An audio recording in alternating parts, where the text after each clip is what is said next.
Hello students, कैसे हैं आप लोग। उम्मीद करता हूं कि आप लोग अच्छे होंगे और स्वस्थ होंगे। तो आज मैं आप लोगों के सामने यहाँ पर हूँ। इसके पहले की जो मैं वीडियोस बनाता था वो स्क्रीन रिकॉर्डेड वीडियोस होती थी, तो उसमें हमारा और आपका इंटरेक्शन थोड़ा कम हो पाता था। तो इसलिए अब मैं कोशिश करूँगा कि मैं इस तरह की वीडियो बनाऊँ जिससे हमारा और आपका इंटरेक्शन ज़्यादा से ज़्यादा हो सके। तो ये वीडियो देखिएगा और बताइएगा कि वीडियो कैसी है, क्या मेरा इस तरह से पढ़ाना आपको समझ में आया। और अगर आप चाहेंगे तो आपको लाइन बाय लाइन एक्सप्लेनेशन भी मिलेगी। इसमें भी मैं आपको लाइन बाय लाइन एक्सप्लेनेशन भी बताऊंगा और समरीज भी बताऊंगा। सारी चीज़ें मैं आपको इस तरह से भी बताऊंगा, ठीक है। तो बस ज़रूरत है आप लोगों के सपोर्ट की।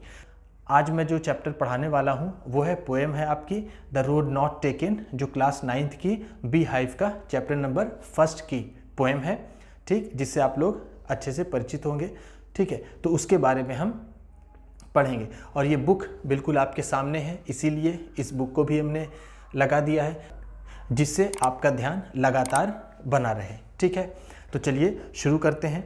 ये पोएम है द रोड नॉट टेकन, ठीक। आप ऊपर देखिए, जो मैं पढ़ूंगा उसे आप इस बुक में देख सकते हैं जो यहाँ पर बगल में है, और जब एक्सप्लेन करें तब आप मुझे देख सकते हैं। तो इससे आपको ज़्यादा समझ में आएगा, मेरे जेस्चर्स से और मेरे बॉडी मूवमेंट से, बॉडी लैंग्वेज से आपको थोड़ा और समझने में आसानी होगी, ठीक है। तो चलिए शुरू करते हैं। द रोड नॉट टेकन, जैसा कि इस कविता का नाम ही है, द रोड नॉट टेकन, ठीक है।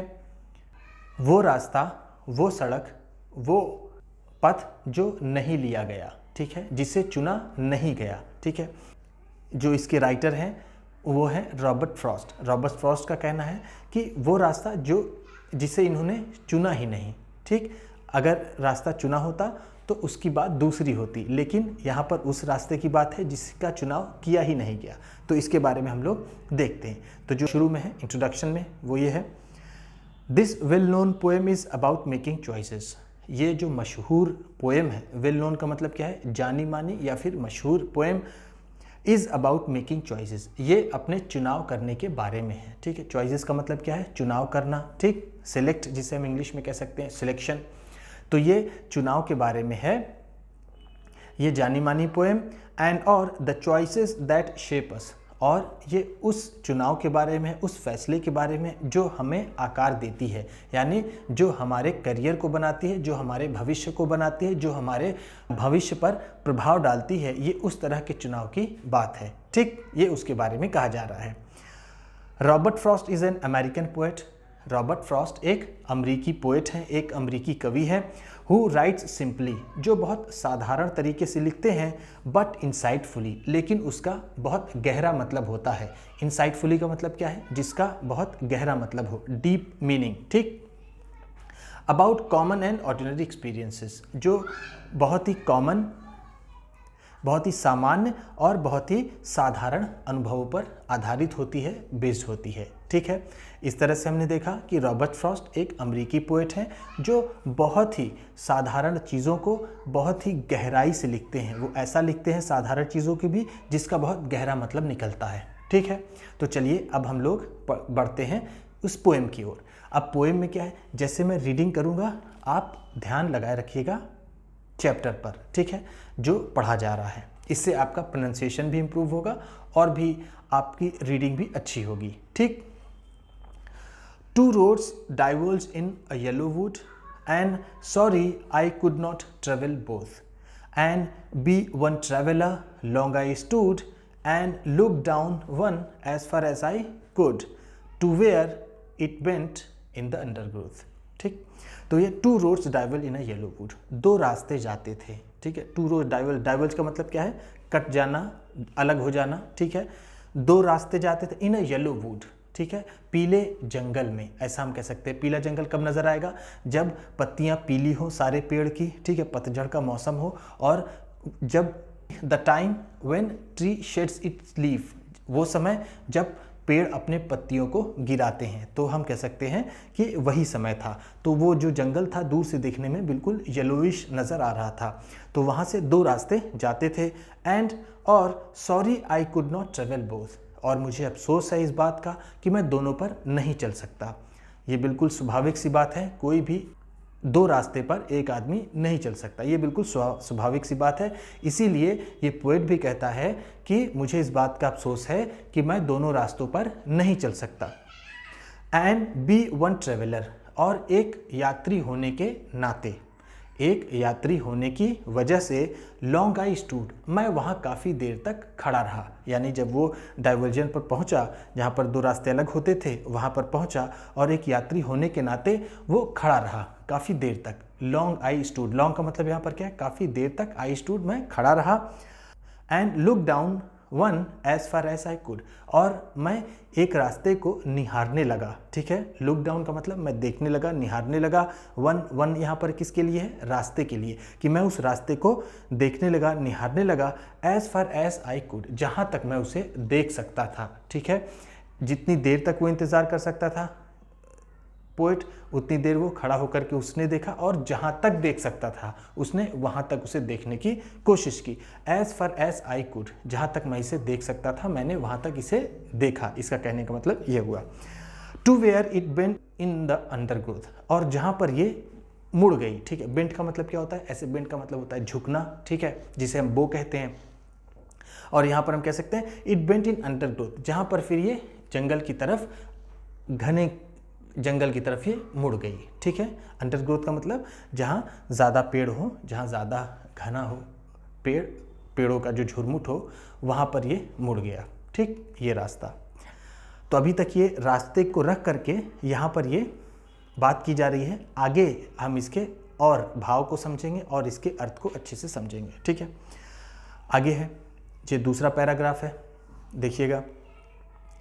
Then took the other just as fair and having perhaps the better claim, because it was grassy and wanted wear, though as far that one passing there had warned them really about the same. अब यहाँ पर क्या है कि then took the other, फिर मैंने दूसरा रास्ता लिया। ठीक है, एक तो यहाँ खड़े थे, उसके बाद उन्होंने देखा दोनों को, फिर समझा, फिर उन्होंने दूसरा रास्ता लिया, यानी जहां पे वो खड़े थे वहां से दूसरा रास्ता लिया। ठीक, जस्ट एज फेयर, वो भी बिल्कुल उचित ही था। ये जो मेरा फैसला था ये भी बिल्कुल उचित ही नज़र आ रहा था। फेयर का मतलब यहाँ पर क्या, वो जो रास्ता था वो बिल्कुल समतल था, साफ था। ठीक, and having perhaps the better claim, और ये शायद बेहतर क्लेम, बेहतर दावा कर रहा था बेहतर रास्ता होने का, ऐसा हम इसे कह सकते हैं। दोनों रास्तों को देखने के बाद, वो रास्ता तो नहीं कह रहा था कि मैं बेहतर रास्ता हूँ, लेकिन ऐसा उस कवि के, उस पोएट के दिमाग में आया, उसके विचार में आया कि ये वाला रास्ता ज़्यादा बेहतर लग रहा है। ठीक, because it was grassy and wanted wear, क्योंकि जो दूसरा रास्ता था वो ग्रासी था। ठीक है, वहाँ पर घास जमी थी, और वॉन्टेड वेयर, और ये चाहता था रास्ता कि इस पर कोई चले।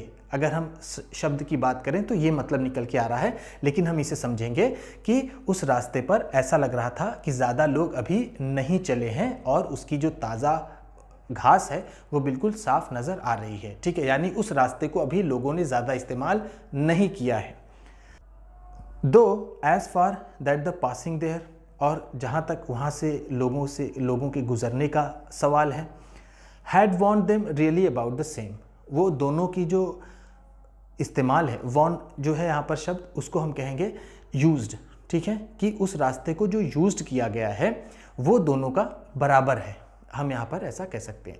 तो यहाँ पर पोएट कहना चाहता है कि जब वो खड़ा हुआ, रास्ते को देखा, उसने समझा, फिर वो सोचता है कि ये जो दूसरा रास्ता है ये ज़्यादा बेहतर है, क्योंकि अभी ये थोड़ा ताज़ा नज़र आ रहा है, इसकी जो घास है वो साफ़ नज़र आ रही है, और अभी तक इस पर ज़्यादा किसी ने चला नहीं है। लेकिन अगर हम ओवरऑल बात करें दोनों रास्तों के इस्तेमाल की, दोनों रास्तों के उपयोग की, तो वो दोनों बराबर ही चले गए हैं।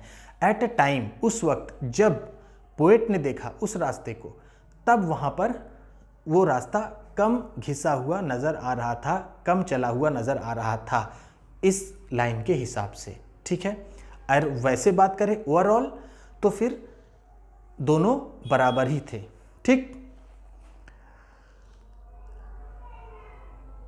and both that morning equally lay in leaves no step had trodden black oh I kept the first for another day, yet knowing how way leads on to way, I doubted if I should ever come back.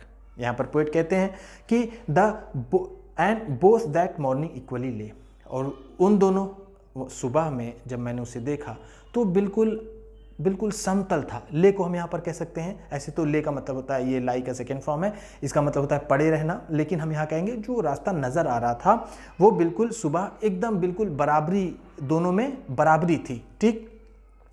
In leaves no step had trodden black, और जहाँ तक पत्तियों का सवाल है, उन पत्तियों को भी किसी ने कुचला नहीं था। ठीक है, वो भी अभी तक उसे, जैसे मान लीजिए पेड़ की पत्तियाँ हैं वो ज़मीन में गिरती हैं, तो अगर उस पर से कोई जाता है आता है तो वो पत्तियाँ बिल्कुल ब्लैक हो जाती हैं, बिल्कुल एक तरह से कह लें कि ख़राब हो जाती हैं। तो इसी तरह यहाँ पर ये पोएट कह रहा है कि in leaves no step had trodden black, उन्हें किसी ने भी कुचल करके ब्लैक नहीं किया है, यानी अभी भी वो रास्ता थोड़ा सा फ्रेश है उस रास्ते के मुकाबले।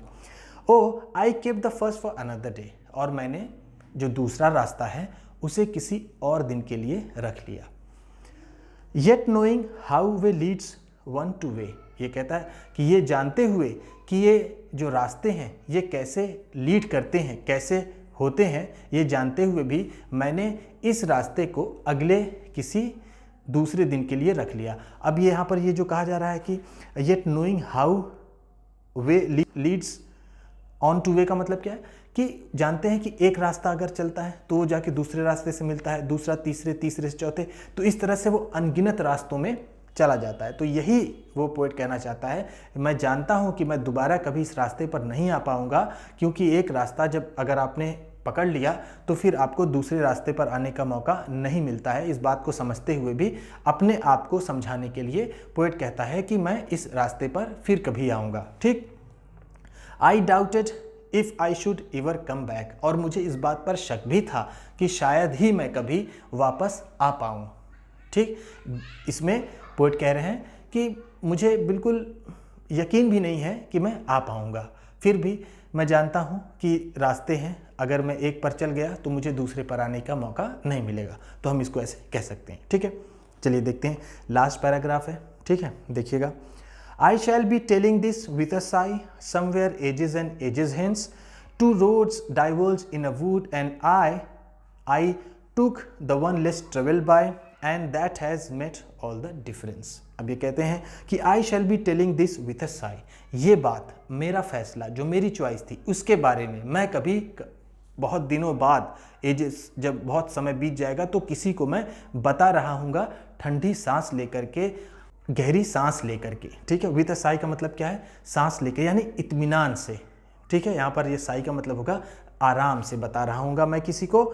Somewhere ages and ages hence, अब से कई वर्ष बाद। ठीक है, एजेस का मतलब यहाँ पे ईयर्स कह सकते हैं। ठीक, तो हेंस का मतलब है अब से मैं इसे बहुत समय बाद किसी को बड़े ही इत्मीनान से बता रहा हूँगा इस घटना के बारे में। किसके बारे में, जो मैंने ये फैसला लिया। Two roads diverge in a wood, वो क्या बता रहे हैं कि दो रास्ते जंगल को जाते थे। एंड आई, और मैं, I took the one less travelled by, और मैंने उसी रास्ते को चुना जो कम चला गया था, जिस पर लोग कम चलते थे, मैंने उसी रास्ते को चुना। And that has made all the difference, और इसी की वजह से सारा फर्क पड़ा है। ठीक है, इसी की वजह से जो भी परिवर्तन मेरे जीवन में आया है उसी की वजह से ऐसा हुआ है। अब अगर हम इसको अभी के वर्तमान समय के हिसाब से देखें, आपके जीवन से जोड़ करके देखें, तो मान लीजिए अभी आप क्लास 9th में हैं, आप 10th में जाएंगे, उसके बाद फिर आप 11th में जाएंगे। जब आप 11th में जाएंगे तो आपके पास 4 ऑप्शंस होंगे, चाहे आप साइंस लें, ठीक है, मैथमेटिक्स से, या फिर बायोलॉजी से, कॉमर्स लें या फिर आर्ट्स लें। तो अगर हम मान लीजिए 2 मेजर सब्जेक्ट्स की बात करें, मान लीजिए कि अगर आप बायोलॉजी लेते हैं, अगर आपको डॉक्टर बनना है तो नीट की प्रिपरेशन करनी है, या फिर अगर आप मैथमेटिक्स लेते हैं, आपको आईआईटी में जाना है, तो ये जो दोनों आपका जो फैसला होगा ये आपका पूरी ज़िंदगी आपका पीछा करता रहेगा।